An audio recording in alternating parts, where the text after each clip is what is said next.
Alors, nous ouvrons nos Bibles ce matin. Nous ouvrons nos Bibles dans le livre de l'Apocalypse, au chapitre 13. Nous poursuivons l'étude passionnante des temps de la fin.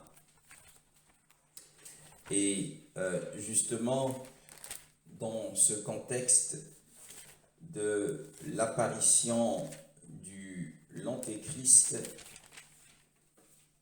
la Bible nous dit des choses étonnantes. Apocalypse chapitre 13, nous avons couvert le premier verset de Apocalypse chapitre 13. Nous lirons Apocalypse chapitre 13 du premier verset au verset 7.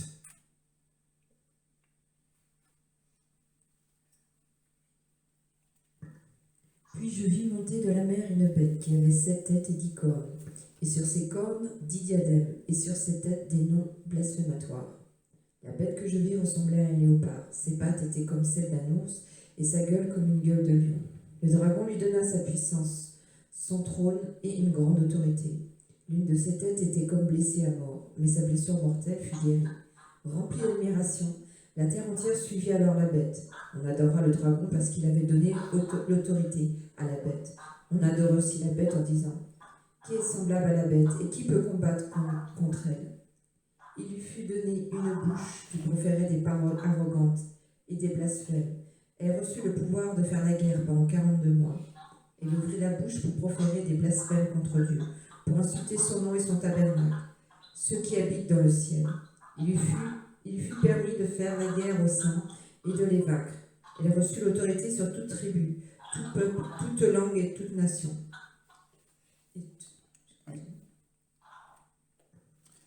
Oui, nous avons couvert, comme je l'ai dit tout à l'heure, le premier verset jusqu'au verset 4 dans les différentes sessions que nous avons tenues ici.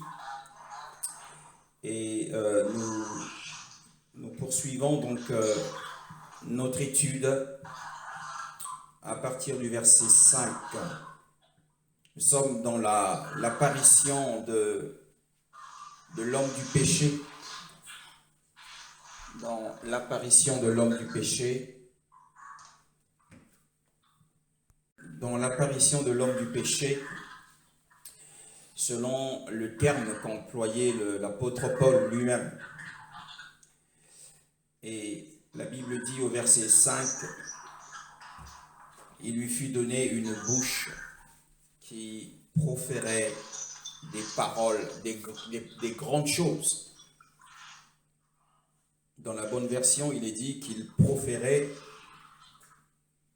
des grandes choses. Des grandes choses.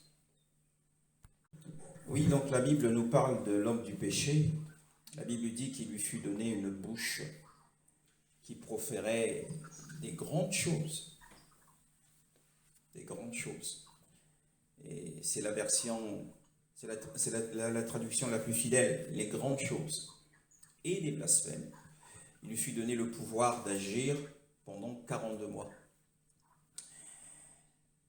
Alors, comment comprendre cela ? Eh bien, au verset précédent, il a été fait mention des paroles de louange, des applaudissements qu'aura l'Antéchrist. Il sera applaudi par les hommes. Qui est semblable à la bête ? Donc, il est presque élevé au rang de Dieu, d'Élohim, qui est semblable à la bête et qui peut lui faire la guerre. Comme cela a été écrit dans l'Ancienne Alliance sous la plume de Moshe, qui est semblable à Elohim. Ici, l'Antéchrist s'élève au rang de Yoshua. Donc c'est vraiment l'antagoniste. Et la Bible nous parle de cette louange qui survient après que le monde ait vu que cet homme avait été blessé d'une part, et sa blessure était mortelle, nous dit la parole, la Bible nous dit que sa blessure avait été, l'une de ses têtes était comme égorgée, mais sa blessure mortelle fut guérie. Donc il était revenu à la vie par les manœuvres et les machinations du diable, de Satan, du grand dragon, avec bien entendu la permission d'Élohim lui-même. Donc le monde est dans l'admiration de voir que cet homme qui avait vécu sur terre, l'histoire des Césars qui ont successé l'empire de Rome, nous dit que Néron est le principal persécuteur des saints. Il a commencé sa persécution en l'an 64, à la mi-novembre 64, et en juin 68, eh bien, il a été assassiné. Et c'était aussi le terme de sa persécution sur les saints. Et ici, la Bible annonce le retour de l'esprit de Néron sur la terre. Donc il aura un corps de ressuscité, donc il jouira d'une puissance spirituelle, il pourra apparaître et disparaître à volonté, il pourra traverser les murs. En tout cas, c'est l'homme providentiel qui arrivera. La Bible dit dans les phases, la question de ce matin, ce sont les phases de son caractère. Quelles sont les étapes, les phases de son caractère? La Bible nous dit qu'il lui fut donné une bouche. À quoi cela fait-il allusion? La Bible dit qu'il lui fut donné une bouche. Lorsque nous lisons dans le livre de Jacques, au chapitre 3, le verset 5 à 6, qu'est-il écrit? Jacques, chapitre 3, le verset 5 et 6.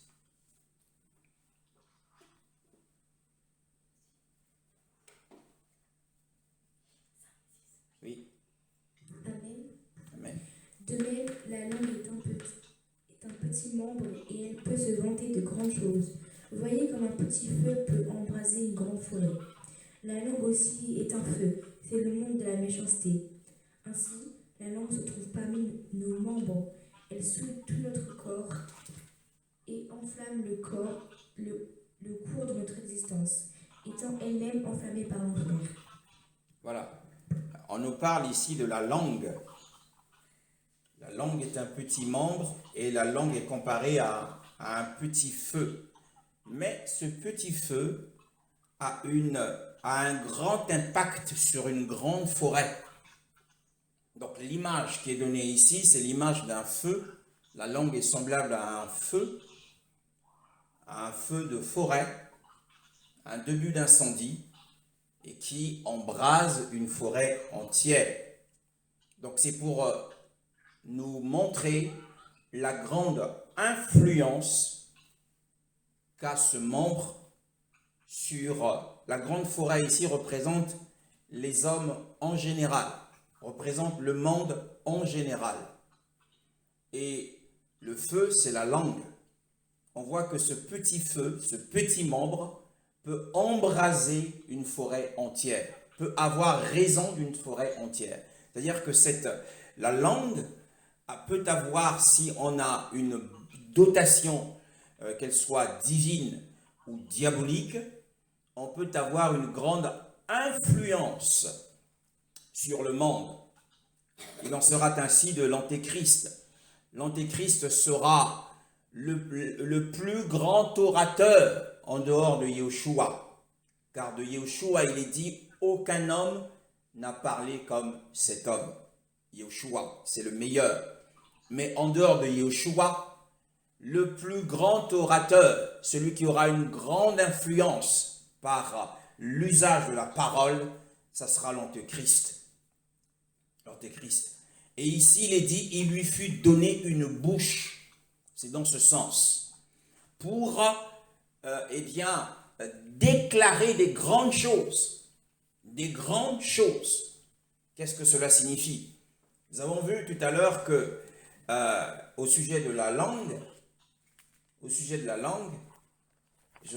vais le lire dans une autre version, le livre de Jacques, sujet de la langue. Est-il écrit? C'est le temps d'ouvrir. Jacques, chapitre 2. Le verset que tu as lu tout à l'heure.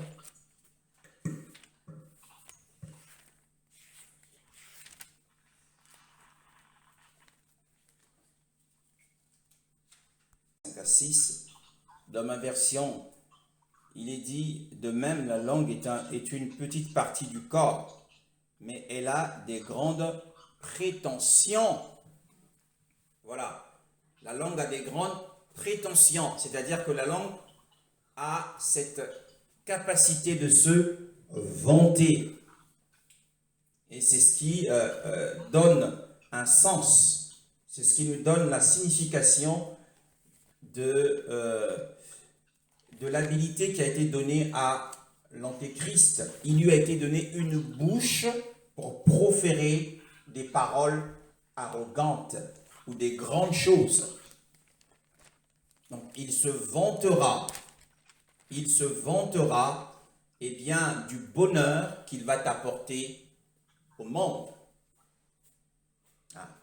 Il apportera l'âge d'or au monde, il se vantera de cela.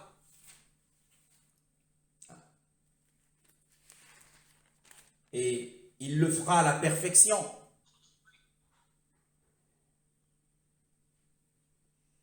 La prétention des grandes choses. Lorsque nous disons des grandes choses, rassurons-nous qu'en disant des grandes choses, nous plaçons le nom béni d'Élohim au-dessus de tout. Sinon, ça équivaudrait à de la vantardise. Parce que la langue se vante de grandes choses. Daniel chapitre 7, le verset 8.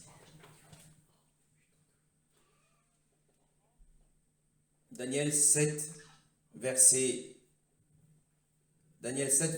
8.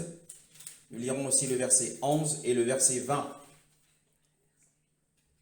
Daniel 7, verset 8, 11 et 20.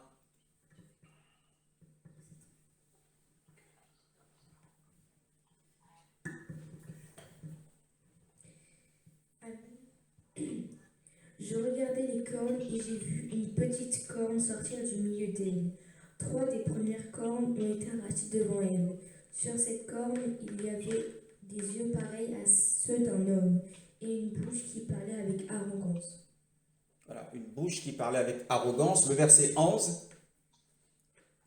J'ai alors regardé à cause des paroles arrogantes que prononçait la corne. Pendant que je regardais, la bête a été tuée. Son corps a été détruit et livré au feu pour être brûlé. Le verset 20. J'ai aussi désiré savoir la vérité au sujet des 10 cornes qu'elle avait sur la tête, ainsi qu'au sujet de l'autre. Celle qui était sortie et devant laquelle 3 étaient tombés, la corne qui avait des yeux et une bouche parlant avec arrogance et qui paraissait plus grande que les autres. Voilà, donc c'est la grande caractéristique de la bête sauvage, l'antéchrist. Daniel, en son temps, dans l'Ancienne Alliance, avait prédit l'avènement de cet homme. Ça ne sera pas un homme ordinaire, mais un homme extraordinaire qui apparaîtra, eh bien, nous l'avons déjà vu dans les autres sessions, par la machination et les manœuvres du diable. Caractéristique de l'antéchrist, c'est le fait qu'il déversera par ses talents d'orateur des grandes choses.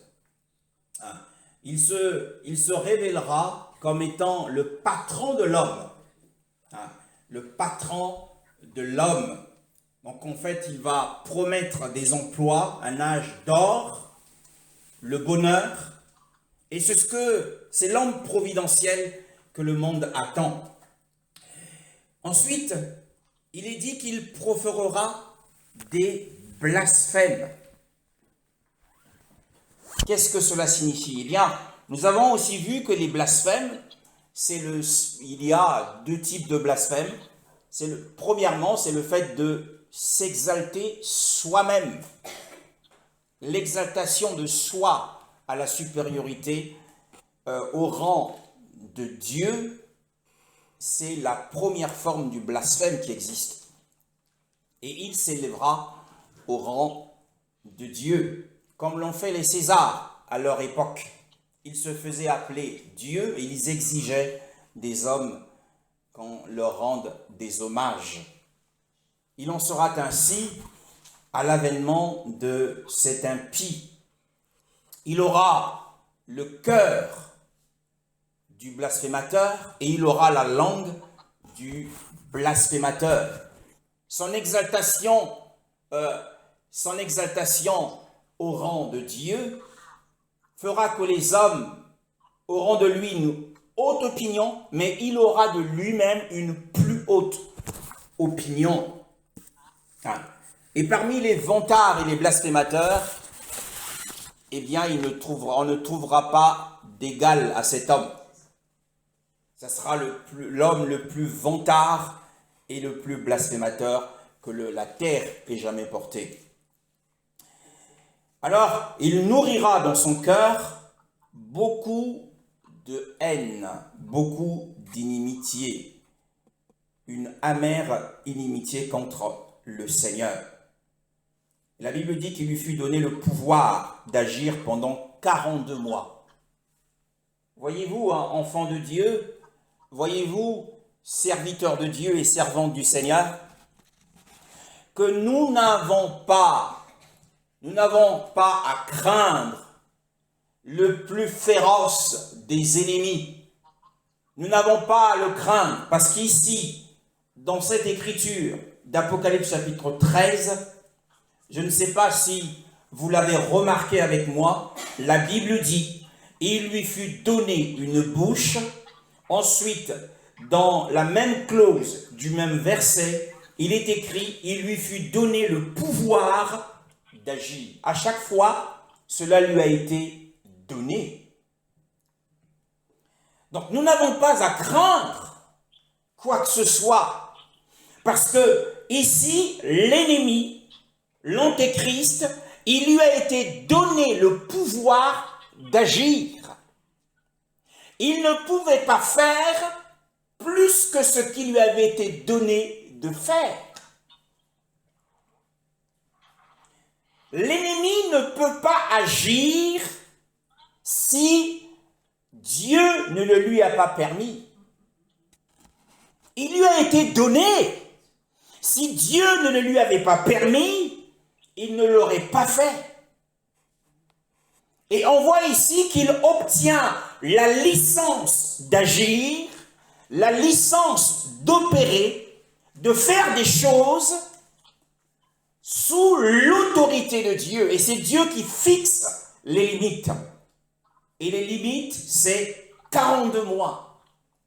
Pas plus. C'est-à-dire 3 ans et demi. Dieu permet que pendant 3 ans et demi, qu'il ait le pouvoir à la fois de séduire les hommes par ses talents d'orateur, par sa puissance. Qu'est-ce que l'homme du péché? Nous avons vu tout à l'heure dans le livre de Daniel que Daniel l'appelle la petite corne. Pour Daniel, c'est la petite corne qui se vante des grandes choses. Pour l'apôtre Paul, c'est l'homme du péché. Et pour l'apôtre Jean, ou le prophète Jean, c'est la bête sauvage. Alors, que signifie l'homme du péché? Eh bien, l'homme du péché, c'est la combinaison de la puissance surnaturelle, parce que dans le livre de 2 Thessaloniciens, chapitre 2, c'est l'intégralité de ce chapitre, eh bien, il est parlé qu'il manifestera des miracles il fera des prodiges par la puissance que Satan, le grand dragon, va lui conférer. Donc la combinaison de la puissance et de l'impiété, son impiété, c'est ça, ce qu'on appelle l'homme du péché. Et nous allons définir ce que c'est que l'impiété. La puissance, nous la connaissons. Alors il sera tout ce que l'homme aime. Il sera un homme puissant, mais il sera aussi un blasphémateur. La Bible nous parle de 42 mois. 42 mois. Et nous avons dit que c'est la limite. Mais nous lisons dans un autre passage de Jean, de l'évangile de Jean, chapitre 19, le verset 11. Jean, chapitre 19, le verset 11. Ici, pour poser une base sur les actions. Il y a certaines choses qui nous arrivent dans la vie et nous nous posons un certain nombre de questions. Mais rien ne nous arrive si Yahweh ne l'a permis. C'est sous la permission de Dieu, parce que c'est lui le souverain, c'est lui qui contrôle tout. Ce n'est pas Satan qui contrôle. Satan est sous son contrôle. Jean chapitre 19, verset 11. Que dit Yoshua, notre sauveur? Jésus répondit, tu n'aurais aucun pouvoir sur moi s'il ne t'avait pas été donné d'en haut. C'est pourquoi celui qui me livre à toi est coupable d'un plus grand péché. Avec une grande aisance, avec une grande assurance, Yoshua s'adresse à Caïphe, gouverneur de Judée, lui disant, tu n'aurais aucun pouvoir sur moi si cela ne t'avait été donné d'en haut. Si le Père ne l'avait pas permis, Caïphe n'aurait eu aucun pouvoir sur Yoshua. Et si Yoshua ne l'avait pas aussi permis lui-même, parce qu'il dit, je donne ma vie, c'est l'ordre que j'ai reçu de mon Père. J'ai le pouvoir de donner ma vie, j'ai le pouvoir aussi de la reprendre. Donc il l'a donné volontairement. Donc il avait le pouvoir de pulvériser Caïphe et toute sa garde autour. Mais cela avait été permis. Donc nous voyons que tout se fait sous la permission et la licence de Elohim le Père. 42 mois.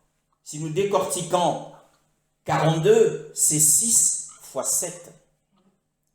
6 fois 7, 42. 6, c'est le chiffre de l'homme. Mais ici, dans le contexte d'Apocalypse 13, 6, c'est le chiffre de l'homme du péché. Et 7, nous savons tous que 7, c'est le chiffre de la plénitude. C'est le chiffre, disons-nous, de l'achèvement. C'est le chiffre de la perfection. Mais ici, c'est le chiffre du comble. Donc, plénitude, le comble. Donc, 42 mois signifie une période du comble de la méchanceté et de la douleur. 3 ans et demi de la souffrance, mes frères. Et nous savons tous que dans la Bible, notamment dans Hébreux chapitre 3, le verset 9, Hébreux au chapitre 3, le verset 9, si quelqu'un est à la page, Hébreux chapitre 3, le verset 9, que dit la parole du Seigneur? Là, vos ancêtres m'ont provoqué. Vas-y, frère.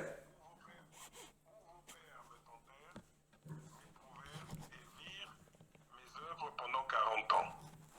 C'est pourquoi je fus irrité contre cette génération et je dis, ils s'égarent sans cesse dans leur cœur et ils n'ont pas connu mes voies. Oui. Aussi je jurai dans ma colère, on verra bien s'ils entreront dans mon repos. Oui. Prenez garde, frères, qu'il n'y ait peut-être en quelqu'un de vous un mauvais cœur d'incrédulité qui s'éloigne de Elohim vivant. La Bible nous dit, merci frère, La Bible parle du jour,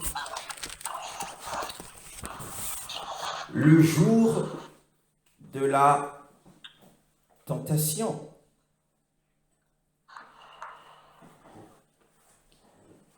Le jour de la tentation a duré 40 ans. Le jour de la tentation a duré 40 ans. Et dans Apocalypse chapitre 3, le verset 10, pour Dieu, le jour de la tentation a duré 40 ans.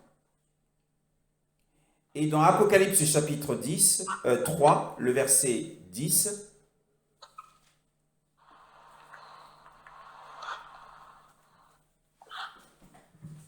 parce que tu as gardé la parole de ma persévérance, je te garderai moi-même hors de l'heure de la tentation qui doit arriver sur toute la terre habitée. voilà, Pour amen. éprouver ceux qui habitent sur la terre. Voilà, donc il y a le jour de la tentation dans le désert qui a duré 40 ans, et il y a l'heure de la tentation dont nous parlons. L'heure de la tentation dure 3 ans et demi. 3 ans et demi. C'est l'heure de la tentation. Le jour de la tentation, pour le peuple d'Israël, a duré 40 ans. Donc le Seigneur, donnera cette licence d'agir à l'Antéchrist pendant 3 ans et demi. Donc il sera animé d'une hostilité inimitable. On parle d'une hostilité inimitable. Vous avez dit hostilité inimitable? Mais qu'en est-il de ce qu'a fait Hitler? Ça sera au-dessus de ce qu'a fait Hitler. Son hostilité sera inégalable. Alors, dans le texte que nous lisons, la Bible nous dit que, il ouvrit sa bouche. Il ouvrit sa bouche. Qu'est-ce que cela signifie? Nous revenons dans notre texte habituel, Apocalypse chapitre 13, le verset 5 à 6. Elle ouvrit sa bouche en parlant de la bête pour proférer des blasphèmes contre Dieu. Nous avons ici l'expression de la haine.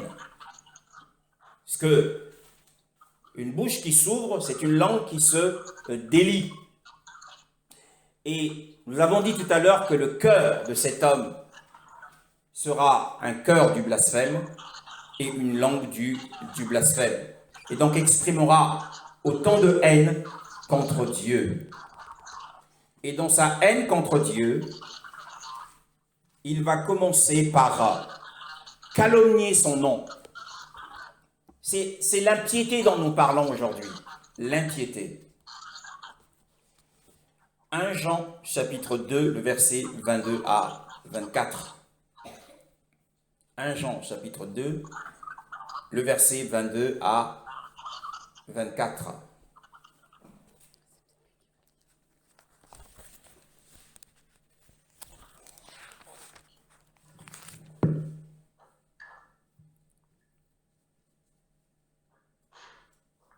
« 1 Jean chapitre 2, le verset 22 à 24.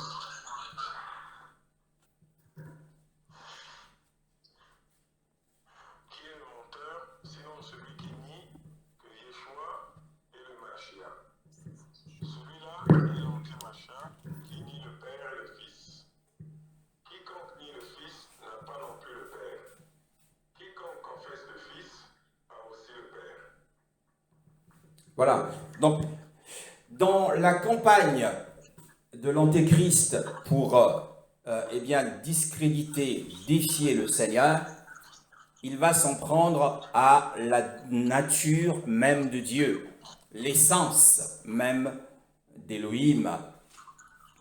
L'essence d'Élohim en tant que Père, en tant que Fils, en tant que Saint-Esprit. Nous voyons dans ce passage que l'apôtre Jean nous donnait des indices de l'esprit de l'Antéchrist à travers ce que vient de lire notre frère, que celui qui nie le Père, le Fils et l'Esprit c'est bien l'esprit de l'Antéchrist. Qui est le menteur, sinon celui qui nie que Jésus est le Christ? Le voilà, l'Antichrist, celui qui renie le Père et le Fils. Donc il va s'attaquer à la nature même de Dieu.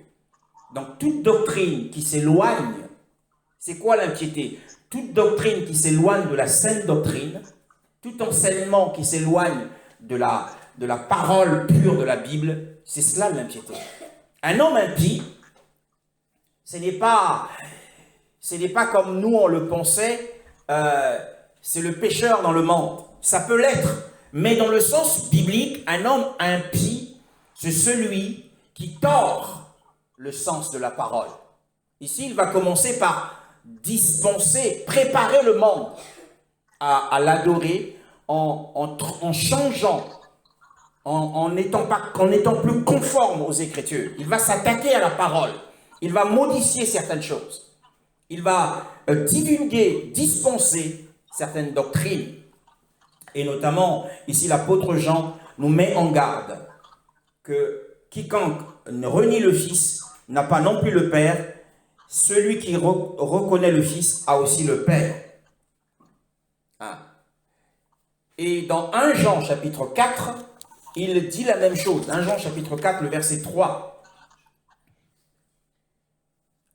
Donc on a vu que la bête sauvage va ouvrir sa bouche, donc va commencer à dispenser des enseignements contre la saine doctrine. 1 Jean chapitre 4, le verset 3.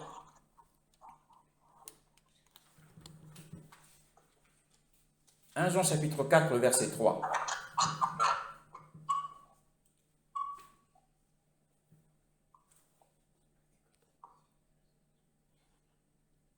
Jean chapitre 4, le verset 3.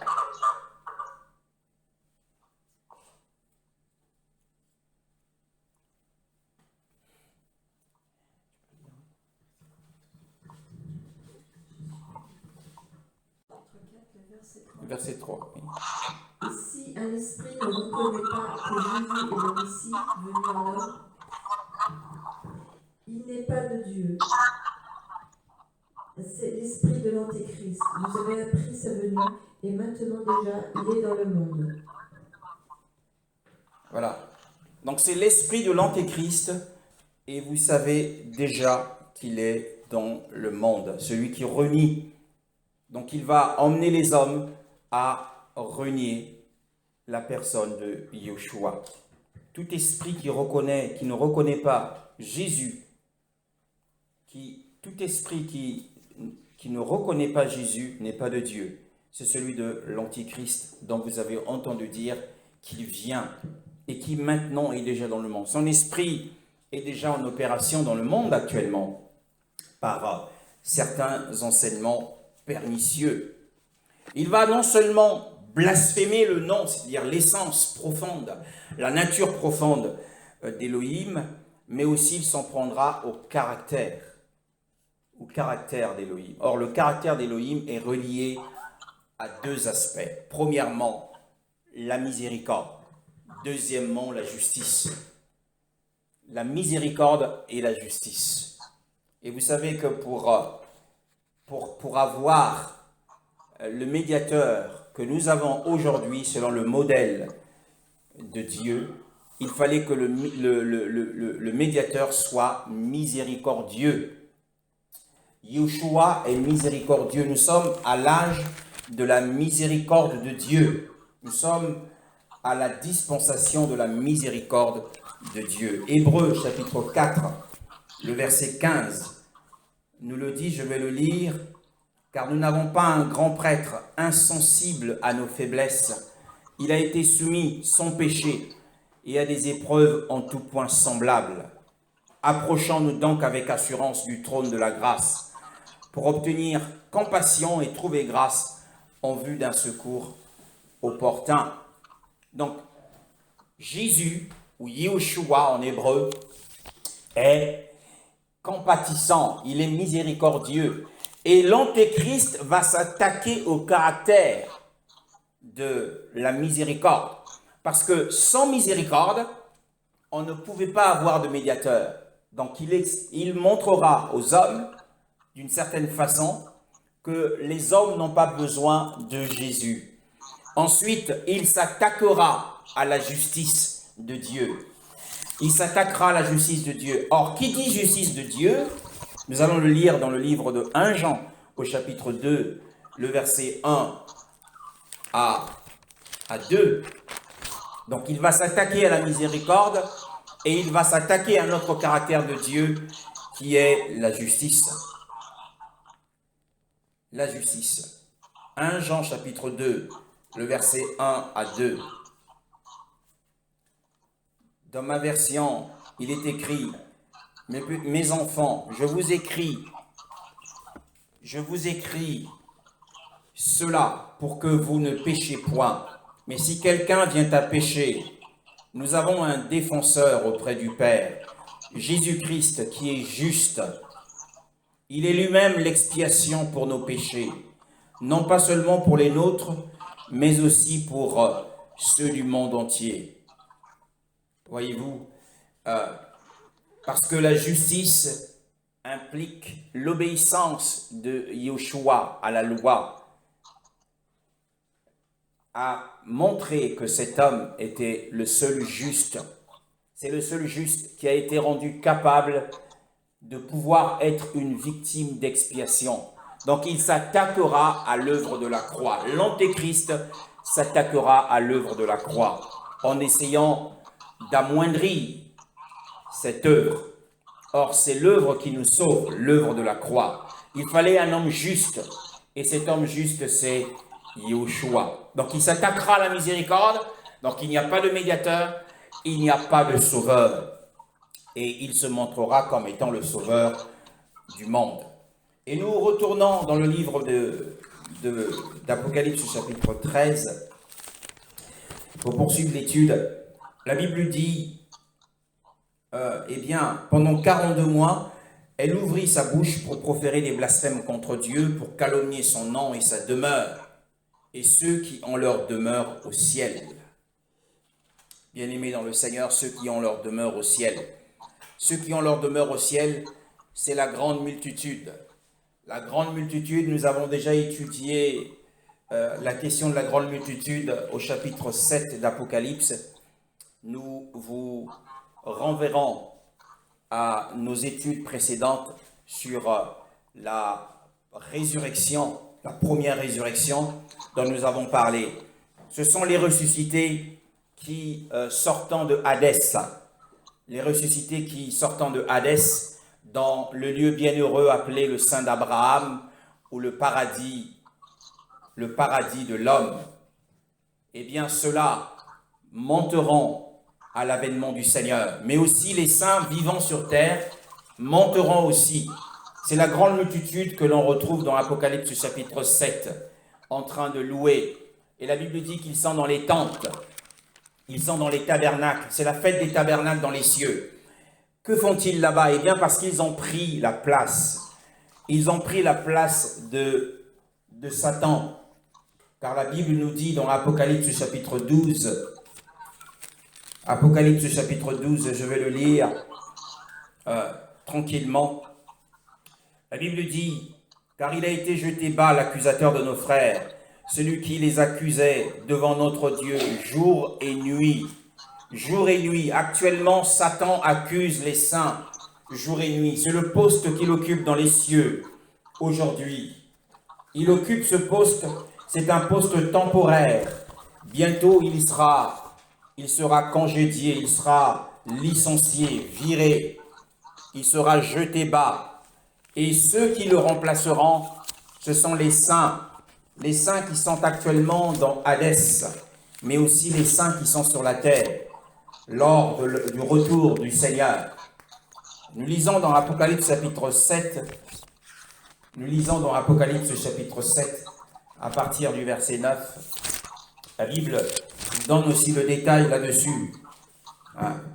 Après cela, je vis une grande foule que personne ne pouvait compter, de toute nation, de toute tribu, de tout peuple et de toute langue. Ils se tenaient devant le trône et devant l'agneau, vêtus de robes blanches et des branches de palmier à la main, Et il criait, le salut est à notre Dieu, qui est assis sur le trône et à l'agneau.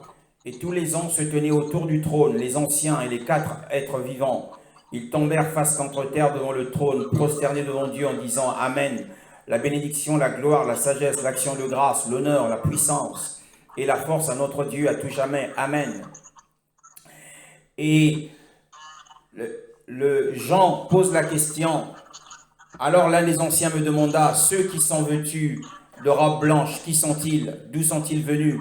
Je lui répondis, mon Seigneur, c'est toi qui le sais. Et il me dit, ce sont ceux qui viennent de la grande détresse. Ils ont lavé leurs robes, ils les ont blanchies dans le sang de l'agneau. C'est pourquoi, dit la parole, ils sont devant le trône de Dieu. Ils lui rendent un culte jour et nuit. Ils ont pris la place du grand dragon, appelé le diable et Satan, qui se tenait jour et nuit devant le trône pour accuser les saints. Mais ici, cette place est prise par cette grande multitude. Et c'est pour cette raison que l'esprit de l'Antéchrist, qui est l'esprit de son père, l'Antéchrist est le fils du dragon.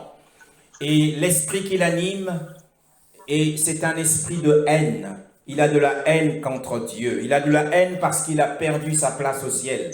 Il a de la haine contre ceux qui habitent dans les tabernacles du ciel. Il a de la haine contre les saints qui ont été enlevés dans le ciel. Bien-aimés dans le Seigneur. La Bible dit dans Apocalypse chapitre 13, elle ouvrit sa bouche pour proférer des blasphèmes contre Dieu, pour calomnier son nom et sa demeure, et ceux qui en leur demeurent au ciel. Donc il a de la haine contre eux, parce que c'est une armée. Pourquoi sont-ils dans les tentes? Pourquoi sont-ils dans les tabernacles? C'est comme une armée terrestre.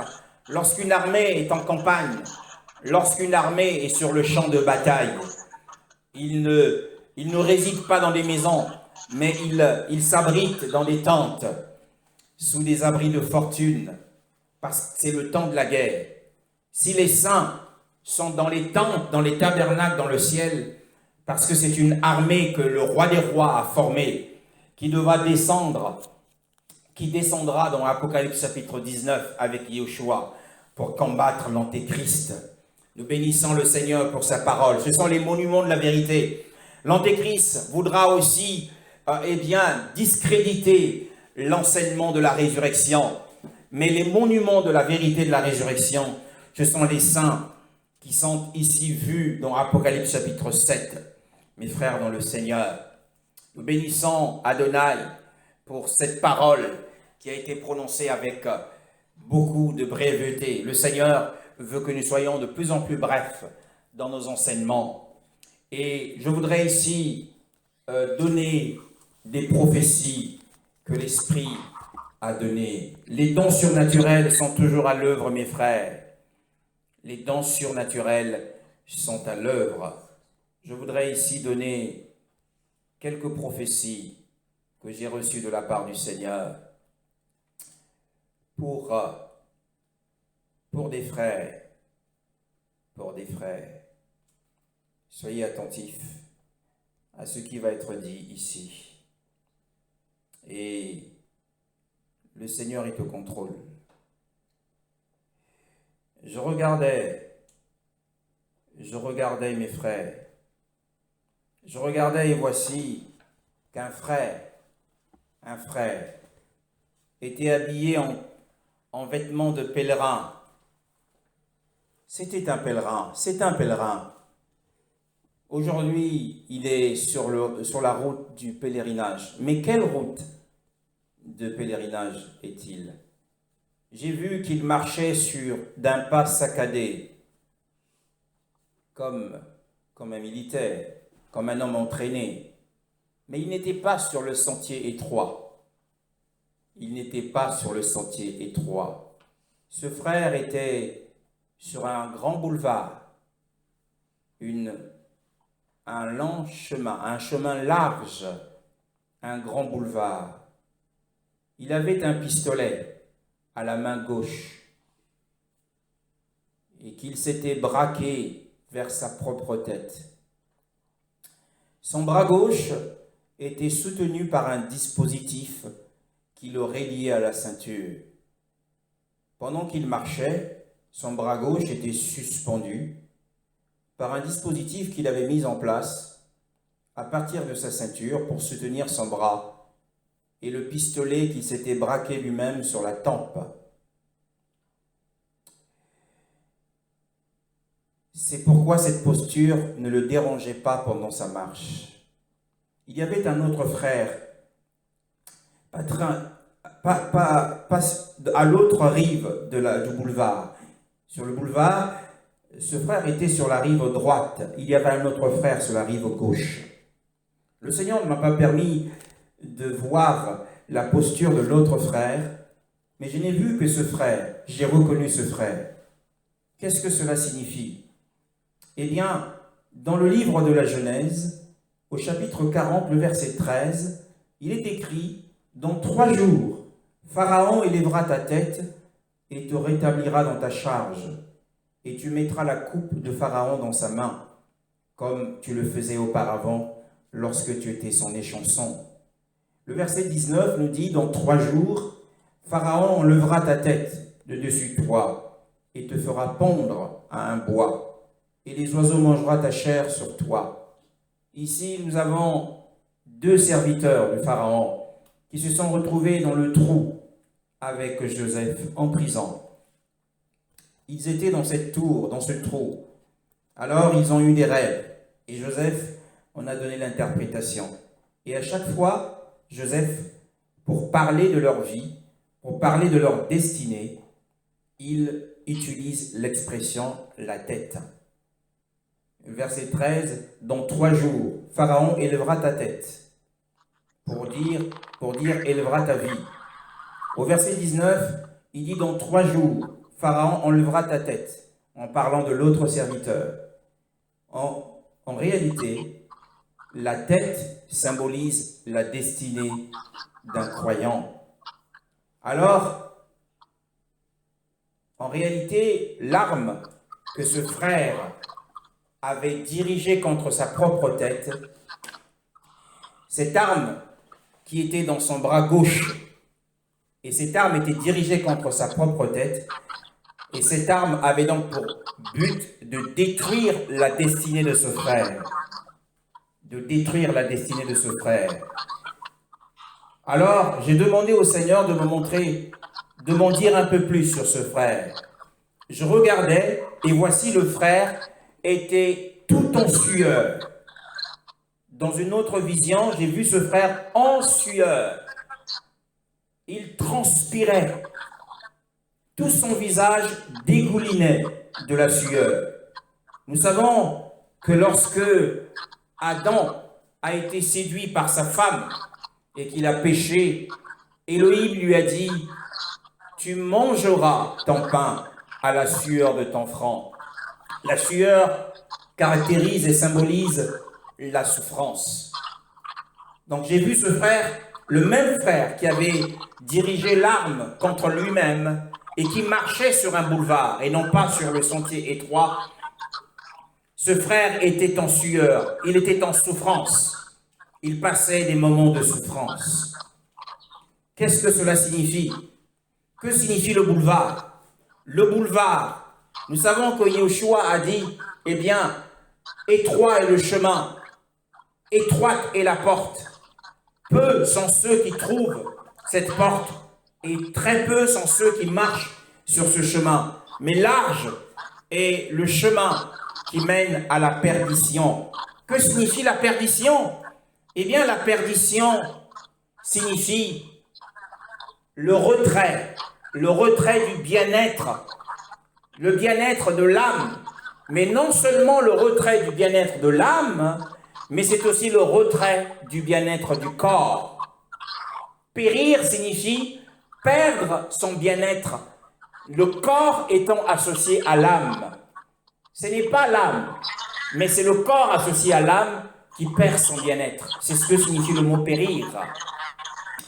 Ceux qui marchent sur le chemin, le grand boulevard, ce ne sont pas les perdus dont parle le Seigneur, mais ce sont les croyants qui ne veulent pas marcher sur le chemin étroit. Donc ils passeront par une période de discipline. La perdition signifie une période de discipline. Lorsqu'ils seront ressuscités avec leur corps, le Seigneur le fera passer par une période de discipline qui pourra durer jusqu'à 1000 ans, le temps du royaume millénaire. Ils seront soit dans les ténèbres du dehors. Beaucoup de passages de la Bible ont été mal interprétés. Alors, je regardais, bien-aimé dans le Seigneur, ça ne s'arrête pas là. Encore une fois, associé à ce frère, le Seigneur a permis que je me retrouve ce matin. Je me retrouve ce matin dans un couloir d'une unité de maternité. Je me suis retrouvé dans un couloir d'une unité de maternité. J'étais sur le tournant de ce couloir, comme caché. Et j'ai vu une femme en robe de soins. Une femme en robe de soins dans le service de maternité. Elle se dirigeait vers sa chambre. Elle est rentrée dans sa chambre. Ensuite, le Seigneur m'a enlevé et m'a replacé dans la chambre de cette dame. Je me suis retrouvé dans la chambre de cette dame. Et vous savez que dans les hôpitaux, il y a des berceaux pour les nouveau-nés. Et généralement, ces berceaux sont en verre. Ils sont en verre. Et j'ai vu dans ce berceau, il n'y avait plus de nouveau-né. Mais à la place du nouveau-né, il y avait un cobra qui s'était enroulé. Il a dressé sa tête. Il a ouvert ses nageoires et il s'est dirigé. Il a dirigé sa tête vers la femme. J'ai pris autorité. En réalité, le bébé avait été tué par ce cobra. C'est pourquoi j'ai vu cet homme dégouliné de sueur. Il était en souffrance. Mais j'ai vu cet homme aussi avec son bras gauche ayant une arme et sa destinée était presque détruite. Tel est le message que j'avais à donner ce matin de la part du Seigneur à des frères. Mais je parlerai à ce frère. Je parlerai à ce frère. Je voudrais que l'on prie ce matin. Je voudrais que l'on prie pour cette sœur. Car tout projet qui est fait emmènera à la mort d'un nouveau-né, à une fausse couche. Nous allons prier ce matin. Dieu fait toutes choses belles, toutes choses belles. J'étais très triste. Depuis hier, le Seigneur m'a parlé de ce frère depuis hier. J'étais très triste. Avant que le Seigneur ne me donne ses visions, j'ai vu l'ange. Un ange, il m'a salué. Il m'a dit, attends, j'ai quelque chose à te montrer. Alors, il y a eu cette succession. Jusqu'à ce matin, il n'a pas arrêté de me parler de ce frère.